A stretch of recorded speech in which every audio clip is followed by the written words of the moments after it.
Bonjour. Aujourd'hui, on va parler de l'encadrement des stagiaires, dans le fond, dans le cadre du nouveau programme Leadership. Avant de commencer, je vais vous présenter la nouvelle mission de la Société de sauvetage que vous avez peut-être déjà vue.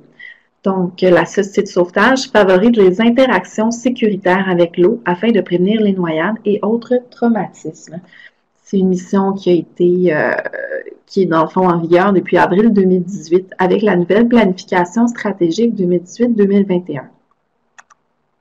Donc, le contenu de la capsule aujourd'hui va répondre à plusieurs questions concernant les stages. Donc, premièrement, qui a besoin de faire un stage? Qui peut être un maître de stage? Comment faire une demande de stage? Qu'est-ce qu'il faut savoir sur le nouveau programme Leadership? Comment se déroule un stage? Quels sont les documents à compléter? Puis, quoi faire en cas de difficulté lors du stage? Donc, premièrement, qui a besoin de faire un stage? Il existe deux types de stages, soit les stages obligatoires et les stages imposés avec un plan de développement. Les stages obligatoires, c'est comme ceux qui étaient présents dans l'ancien programme. Donc, pour devenir, par exemple, un moniteur sauveteur national piscine, le candidat va effectuer la formation moniteur sauveteur national, qui est le tronc commun. Puis, pour devenir moniteur sauveteur national piscine, va devoir effectuer un stage dans une formation sauveteur national piscine. La même chose s'applique pour les formateurs. Quelqu'un qui veut devenir formateur de moniteur en sauvetage, FMS, va effectuer premièrement sa formation de formateur, qui est le tronc commun, puis aller effectuer un stage dans un cours de moniteur en sauvetage.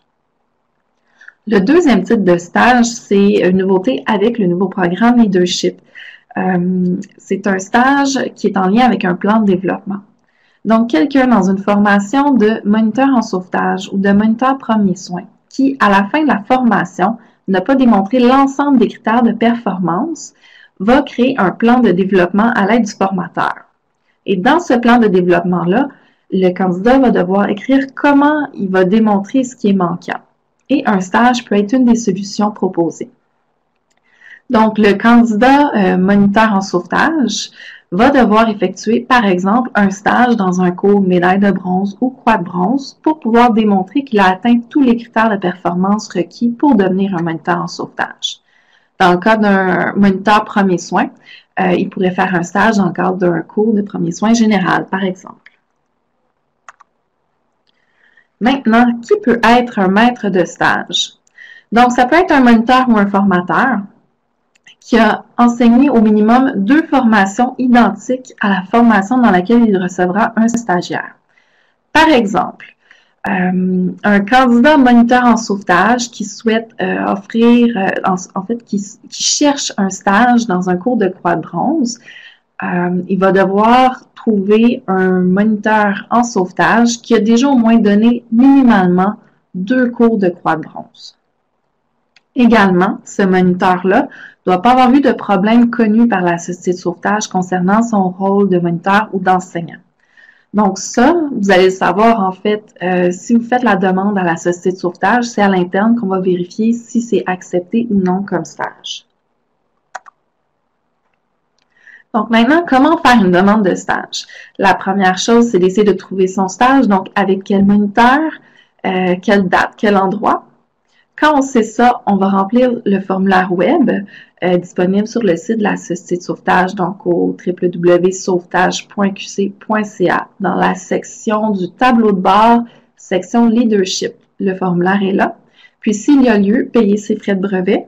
Donc, par exemple, pour le moniteur sauveteur national piscine ou encore le formateur de moniteur en sauvetage, il y a des frais de brevet qui sont reliés à cela, puisqu'il y a plusieurs options possibles. Et vous devez attendre, avant de commencer votre stage, de recevoir la confirmation de la Société de sauvetage par courriel. Donc, c'est bien important de faire la demande au moins 2 semaines avant le début du stage, le temps que vous receviez la réponse, puis aussi le temps que vous planifiez votre stage. Qu'est-ce qu'il faut savoir sur le nouveau programme Leadership? Donc, la base, c'est que dans le nouveau programme Leadership, il y a 5 niveaux, niveau 1 à 5. Dans le niveau 1, on a le moniteur en sauvetage, puis le moniteur premiers soins. Le niveau 2, c'est en développement. Le niveau 3, c'est un moniteur sauveteur national. Niveau 4, c'est un formateur. Et niveau 5, un formateur national. Pour les 5 niveaux, dans le fond, il y a chacun des 5 niveaux ont les 13 compétences identiques. Toutefois, par niveau, il y a des critères de performance qui sont définis par niveau. Donc, quelqu'un qui veut devenir moniteur sauveteur national de niveau 3 va devoir atteindre les critères de performance pour les 13 compétences de niveau 3, mais va devoir aussi être en mesure de démontrer celles du niveau 2 ou du niveau 1. Donc, c'est vraiment cumulatif. Si jamais vous êtes intéressé à en savoir plus sur le nouveau programme Leadership, je vous invite à aller voir le webinaire sur le programme Leadership qui est vraiment beaucoup plus long à ce sujet. Donc maintenant, comment se déroule un stage? Ici, c'est vraiment un résumé. Donc, si vous voulez en savoir plus avec vraiment des étapes plus détaillées, je vous invite à aller voir le guide du programme Leadership, toujours disponible dans votre tableau de bord. Donc, premièrement, avant le début du stage, bien sûr, il faut discuter avec le maître de stage et le stagiaire pour préparer le stage, savoir qui fait quoi, comment on planifie, comment ça va se dérouler, c'est quoi les attentes de chacun, par exemple. Pendant le stage, on demande aux stagiaires d'effectuer 50% d'observation et 50% d'enseignement. En tout temps, le maître de stage doit être présent lors du stage. Il ne doit jamais laisser le stagiaire seul avec le groupe parce que c'est quand même le maître de stage qui est responsable de la bonne tenue du cours, notamment. Donc, pendant le stage, le maître de stage doit donner des commentaires et des rétroactions aux stagiaires afin qu'ils s'améliorent. Puis, il doit également faire une prise de notes sur les démonstrations des critères de performance. Parce qu'à la fin du stage, pour que le maître de stage puisse dire si oui ou non les critères de performance ont été démontrés, mais il faut qu'il y ait des observations visuelles, par exemple. Il faut qu'il y ait des choses concrètes qui aient été faites.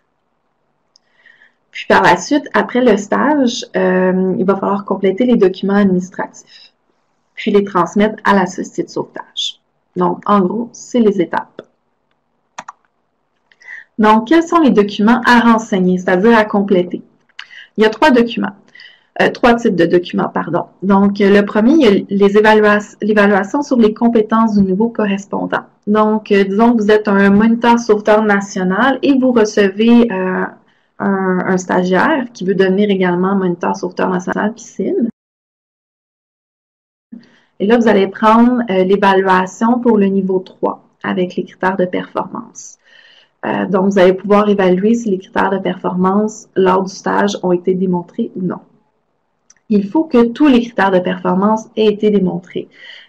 Si jamais il y en a certains que vous n'avez pas observés, c'est possible, ils devraient avoir été observés pendant le cours. Donc, notez vraiment ceux auxquels vous êtes sûr et que vous avez observé. Puis ceux qui ne seront pas applicables, dans le fond, on vérifiera au bureau de la société de sauvetage s'il y a des compétences qui sont manquantes ou plutôt des critères de performance. Le deuxième document à compléter, c'est le sommaire d'évaluation des compétences. En fait, c'est un résumé des critères de performance. C'est juste qu'on va par compétence. Donc, chaque compétence, on va devoir répondre à la question si oui ou non elle est réussie. Puis, c'est aussi le document au verso que vous allez pouvoir écrire vos commentaires aux stagiaires, les choses à améliorer, les choses qui sont très fortes. Et également, vous allez devoir cocher à cet endroit-là si oui, vous recommandez ce candidat-là comme moniteur ou sinon, les compétences n'ont pas été démontrées lors de ce stage-là. Puis finalement, le troisième type de document, ça va être une prise de notes écrite pour vraiment noter les observations.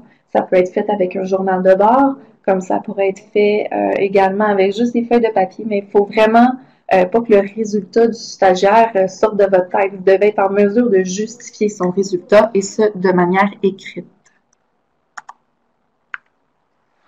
Donc, que faire en cas de difficulté lors du stage? Si c'est la première fois que vous êtes maître de stage, la première fois que vous n'êtes pas habitué avec le nouveau programme Leadership, ou encore que le candidat éprouve certaines difficultés, n'hésitez pas à communiquer avec le formateur de la formation initiale. Il va pouvoir vous guider. Sinon, également, c'est possible de communiquer avec la société de sauvetage. Puis également, il ne faut pas oublier de le mentionner au candidat, la difficulté, la problématique, en fait, en s'appuyant sur les critères de performance, puis de proposer aux stagiaires des manières de s'améliorer ou du moins de l'amener dans une réflexion sur lui-même, sur comment il pourrait s'améliorer. Donc, si jamais vous avez plus de questions, n'hésitez pas, vous pouvez communiquer avec l'équipe des mentors. Également, il y a le groupe Facebook Moniteur de la Société de sauvetage sur lequel vous pouvez poser des questions. Et il y a toujours au bureau de la Société de sauvetage où que vous pouvez nous rejoindre. Donc, en espérant que ça ait répondu à quelques de vos questions. Au plaisir, merci.